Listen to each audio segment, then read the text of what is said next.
2022 அல்லது 23ஆம் ஆண்டு நான் கருதுகிறேன். இன்றைய முதலமைச்சர் காவல்துறையினுடைய பொறுப்பு வகிக்கிறார். அவர் மானிய கோரிக்கை வருது. அந்த மானிய கோரிக்கையில முதலமைச்சர் மானிய கோரிக்கை புத்தகத்தை வச்சுக்கிறார்.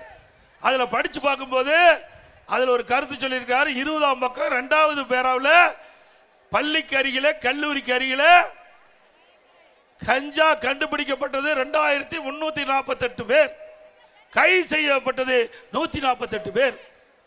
நான் கேள்வி கேட்ட முதலமைச்சர் அவர்களே, இந்த இலாக்காக்கு யார் பொறுப்பு? நான் தான் பொறுப்புனார் திரு ஸ்டாலின்.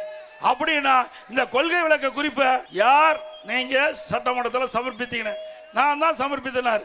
20ஆம் பக்கத்தை எடுங்க, 2வது பேரா படிங்க, அதுல என்ன போட்டிருக்குன்னு பாருங்கண்ணே. படிச்சு பார்த்தார்.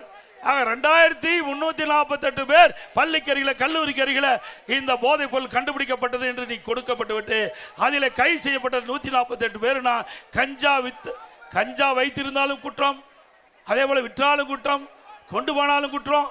இப்படி இருக்கும்போது நீங்களே உங்களுடைய காவல்துறை மானிய கோரிக்கையில கஞ்சா வைத்திருந்ததாக கண்டுபிடிக்கப்பட்டு சொன்னா கைது பண்ணிருக்கணும்னு சொன்னேன்.